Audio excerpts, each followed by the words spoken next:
శ్రీమాత్రే నమ. జై గురు దత్తాత్రేయ నమ. ఈ వీడియోలో మనం కుంభరాశి వారికి శ్రీ పరాభవనామ సంవత్సర ఉగాది ఫలితాలు తెలుసుకుందాం. ఈ రాశి వారికి ఈ సంవత్సరంలో ఆదాయం 2, వ్యయం 8, రాజపూజ్యం 4, అవమానం 2గా ఉండడం జరిగింది. అంటే మొత్తం మీద వ్యయం ఎక్కువగా ఉంది కాబట్టి జాతకుడికి రుణ ప్రయత్నాలు తొందరగా ఫలిస్తాయన్నమాట. బాకీలు ఏమైనా ఉంటే తీర్చలేకపోతుంటాడు. కొత్త అప్పులు మాత్రం దొరుకుతూ ఉంటాయి. ఈ సందర్భంలో మీరు ఏదైనా ఒక గృహ నిర్మాణం కానీ ఒక వాహనం కొనుక్కోవడం కానీ ఇటువంటివి చేసుకోవడం వల్ల కొంత మంచి ఫలితం లభించే అవకాశం ఉంటుంది. మరి ఈ రాశి వారి యొక్క ప్రధాన గ్రహాలైనటువంటి రాహు రాశియందు డిసెంబర్ 5వ తారీఖు వరకు సంచరించడం జరుగుతుంది. శని సంవత్సరం అంతా కూడా ద్వితీయ స్థాన సంచారం జరుగుతూ ఉంది. 5వ స్థానంలో గురువు, 7వ స్థానంలో కేతువు డిసెంబర్ 5 వరకు ఉంటారు. ప్రధానంగా రాశి యందు ఉన్నటువంటి రాహు జాతకుడిని అనేక రకాలైనటువంటి ఆలోచనలతో సతమతం అవుతూ ఉంటాడు. ఎన్నో కొత్త అవకాశాలు రావడం జరుగుతుంటుంది. తగిన అర్హత లేకపోయినా వచ్చిన అవకాశాలను స్వీకరించడం, దాన్ని సరిగ్గా ఫుల్ఫిల్ చేయలేకపోవడం, కొన్ని మధ్యలో ఆగిపోవడం కూడా జరుగుతూ ఉంటాయి. అందుకని జాతకుడికి ఏదైనా ఒక అవకాశం వచ్చినప్పుడు, ఏదన్నా ఒక ప్రాజెక్టు చేపట్టినప్పుడు అది మనం ఎంతవరకు కంప్లీట్ చేయగలం అన్నటువంటి విషయాన్ని కూడా గమనించాలి. ఎవరో ఒకరు సహాయపడుతూ ఉంటారు. మన వారి సహకారంతో మన ఈ పని పూర్తి చేయొచ్చినటువంటి జాతకుడి యొక్క ఆశ నిరాశగా మిగులుతూ ఉంటుంది. అంటే ఎవరిని నమ్ముకుంటే వాళ్ళు జాతకుడికి ఏదో విధంగా హ్యాండ్ ఇచ్చి ఏకాకిని చేయడం జరుగుతూ ఉంటుంది. పైపెచ్చు తప్పంతా కూడా జాతకుడి మీదకి నెట్టివేసి అన్ని సమస్యలకి అతన్నే బాధ్యుని చేయడం జరుగుతుంటుంది. కాబట్టి ఈ విషయంలో జాతకుడు చాలా వరకు చాలా నిదానంగా జాగ్రత్తగా వ్యవహరించవలసి ఉంటుంది. ఎటువంటి ఒత్తిడి వచ్చినా కూడా ఆ సమస్యకి లొంగిపోకుండా ధైర్యంగా పోరాడి నిలబడినప్పుడే జాతకుడు ఆ సమస్యని పరిష్కరించుకొని నిలబడగలిగే అవకాశం ఉంటుంది. బట్ ఇది అంతా కూడా ఈ రాహు డిసెంబర్ 5 వరకు ఈ స్వక్షేత్రంలో ఉన్నటువంటి కుంభరాశిలో ఉండి దాని తర్వాత 12వ స్థానంలోకి రావడం జరుగుతుంది. డిసెంబర్ 5 నుంచి సుమారు 18 నెలల పాటు వ్యయ స్థానంలో ఉన్నటువంటి గురువు జాతకుడు కొన్ని అనుకోని ఖర్చులు, కొన్ని అనుకోని బాధ్యతలు రావడం జరుగుతూ ఉంటుంది. ఆ బాధ్యతల్ని ఫుల్ఫిల్ చేసే విషయంలో అసలు విషయాన్ని పక్కన పెట్టి ఇతరుల బాధ్యతల్ని తలకెట్టుకొని వాళ్ళ సమస్యల్ని పరిష్కరించే ప్రయత్నంలో ఎక్కువ కాలం గడపడం వలసి ఉంటుంది. కాబట్టి ఏదైనా ఒక బాధ్యత తలకెత్తుకునే ముందు అది మనం ఎంతవరకు చేయగలం, అది నిజంగా మనం చేయటం అవసరమా అన్నది కూడా ఆలోచించి ఆ బాధ్యత టేకప్ చేస్తే మంచిది.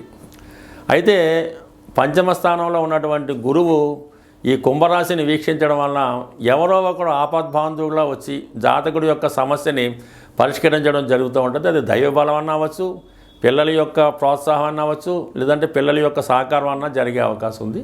అయితే ఈ గురువు మీకు ఈ మే 31 వరకు మాత్రమే పంచమ స్థానం సంచరిస్తూ ఈ జాతకుడిని రక్షిస్తూ ఉంటాడు. పూర్వపుణ్యం కలిసి వస్తుంది. జూన్ 1వ తారీఖు నుంచి 6వ స్థానంలోకి గురువు వస్తూ ఉంటాడు. అంటే డిసెంబర్ 31 వరకు 6వ స్థానంలో గురువు అనుకోకుండా మనకు ఎవరైతే సహకారం చేస్తారో వారు శత్రువులుగా మారడం జరుగుతూ ఉంటుంది. మీపై ఆధిపత్యం చెలాయించే ప్రయత్నం చేస్తూ ఉంటారు.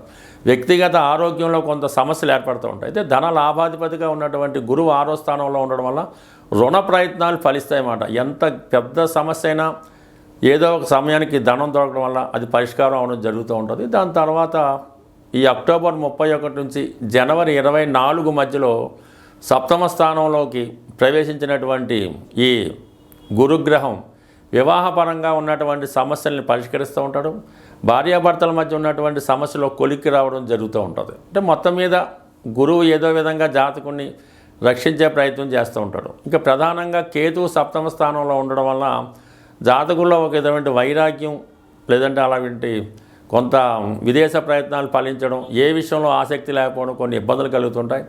వైవాహిక జీవితంలో కొంత ఎడబాటు అన్నది జాతకుడికి ఏదో కారణం వల్ల, భార్యకి అనారోగ్యం వల్ల, భర్త గారు ఏదో కార్యక్రమంలో నిమగ్నం అవ్వడం వల్ల, ఏదైనా పుణ్య కార్యక్రమాలు చేపట్టడం వల్ల, అంటే భార్యాభర్తల్లో ఎవరో ఒకరికి అనారోగ్య కారణాల వల్ల చాలా వరకు కుటుంబ సౌఖ్యానికి, కుటుంబ జీవనానికి దూరంగా ఉండడం జరుగుతూ ఉంటుంది. అంటే ఓవరాల్గా ప్రయత్నం చేసినప్పుడు ఈ జాతకుడికి ఇంచుమించుగా ఈ 4 గ్రహాల్లో అటు ఇటుగా గురువే కొంత మనకి సహకరిస్తున్నారు తప్ప మిగతా గ్రహాలు చాలా వరకు జాతకుడికి ఇబ్బంది పెట్టడం జరుగుతుంది. ఇంకా శని భగవానుడు ఈ ఏలినాటి శనిలో చివరి ఫేస్ మీకు నడుస్తూ ఉంది. సుమారుగా ఈ కుటుంబ స్థానంలో శని కుటుంబ అవసరాలకి తగిన ధనం రాకపోవడం వల్ల కుటుంబ సభ్యుల యొక్క కోరికలు తీర్చలేకపోతూ ఉంటాడు. కుటుంబ సభ్యులు ఒకచోట, జాతకుడు ఒకచోట నివాసం ఏర్పడడం జరుగుతూ ఉంటుంది. ఈ విధంగా 2 చోట్ల మెయింటైన్ చేయడం వల్ల కూడా జాతకుడు కొంత సమస్యలు ఏర్పడుతుంటాయి. లేని పక్షంలో జాతకుడు కుటుంబాన్ని ఒక చోట ఉంచి వేరొక చోటకి విదేశం, దూర ప్రాంతం వెళ్ళి అక్కడ ఉద్యోగం చేసి తను ఇబ్బంది పడుతూ కుటుంబ సభ్యులకి ఇబ్బంది లేకుండా చూసే అవకాశం కూడా ఉంది. అంటే మొత్తం మీద ఏంటంటే ఈ కుంభరాశి వారికి ఈ ఉగాది కొంతవరకు ఇబ్బంది పెట్టడం జరుగుతూ ఉంటుంది. అయితే తన యొక్క క్రమశిక్షణ, నడవడిక, ఫైనాన్షియల్ సపోర్ట్తో ఎవరో ఒకరు సహకరించడంతో జాతకుడు తన సమస్యల నుంచి బయటపడి ఏదో విధంగా జీవితాన్ని నెట్టుకొచ్చే ప్రయత్నం చేస్తూ ఉంటాడు. స్వస్తి. శ్రీమాత్రే నమః. జై గురు దత్తాత్రేయ నమః.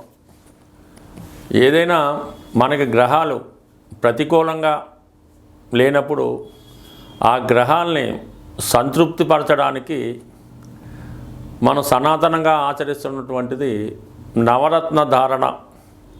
అంటే ఆ గ్రహానికి సంబంధించినటువంటి దానం ఇవ్వడం, అంటే ఆ గ్రహానికి సంబంధించినటువంటి జపం చేయించుకోవడం కానీ, వ్యక్తిగతంగా చదవడం కానీ జరుగుతూ ఉంటుంది.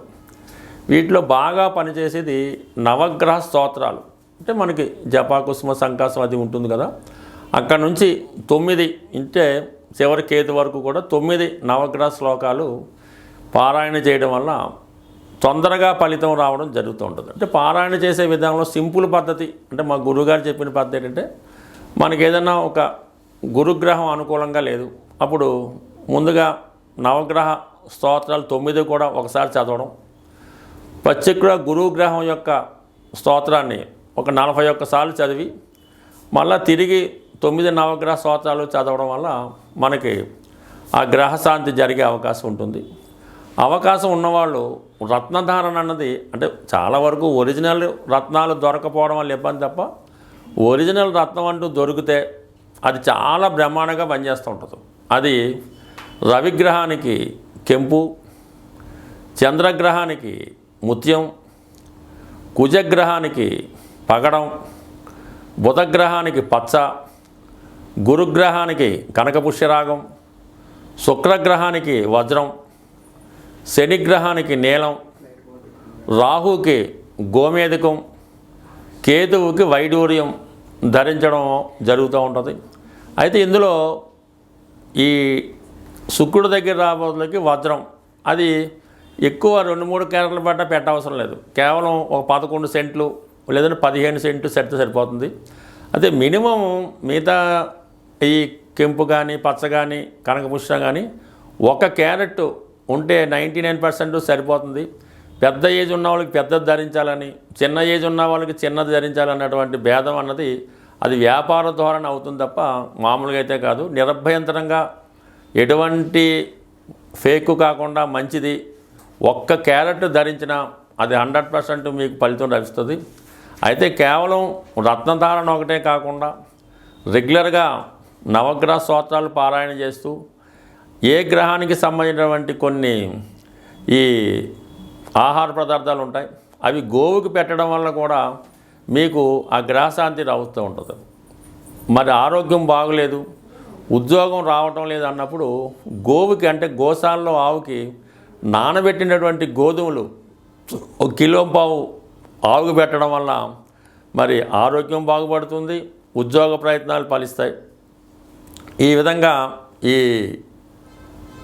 ఆవుకి ఆహారంగా పెట్టడం, ఈ విధంగా అనేక రకాల పరిహారాలు ఉంటాయి. చాలా ఈజీగా ధనం ఇబ్బంది ఉంది, ఆర్థికపరంగా బాగా చిదిగిపోయాం, ఏ దారి కనబట్టలేదు అనుకున్న వాళ్ళు ఒక కొద్దిపాటి చిన్న రెమెడీ చేసి చూడండి, బ్రహ్మాండంగా పనిచేస్తుంది. ఏంటంటే ఒక 100 గ్రాములు గోధుమ నూక, అందులో ఒక 100 గ్రాములు పంచదార కలిపి, ఒక 100 గ్రాములు నెయ్యి, ఈ 3 కలిపి చక్కగా ఒక ఉండలాగా లడ్డులాగా పౌడర్లాగా చేసి ఆ పౌడర్ని చీమలు ఉన్న ప్రదేశంలో, ఏ చీమలన్నా పర్లేదు, ఆ చీమలు ఉన్న ప్రదేశంలో మంగళవారం రోజు ఆ చీమలకు ఆహారంగా వేయడం వల్ల, ఈ విధంగా మీరు ఒక 8 వారాలు చేయడం వల్ల ఎంత గొప్ప ఆర్థిక సమస్య అయినా 100కి 100 రూపాయలు పరిష్కారం అయ్యే అవకాశం ఉంది. బట్ ఏదైనా ఇందులో నమ్మకం అన్నది వెరీ ఇంపార్టెంటు. మీరు ఎంత నమ్మకంతో పరిహారం చేస్తే అది అంత బాగా పనిచేస్తుంది. నమ్మకం లేకుండా మీరు ఎంత గొప్ప ప్రయత్నం చేసినా అది వేస్ట్గానే మిగిలిపోతుంది. స్వస్తి.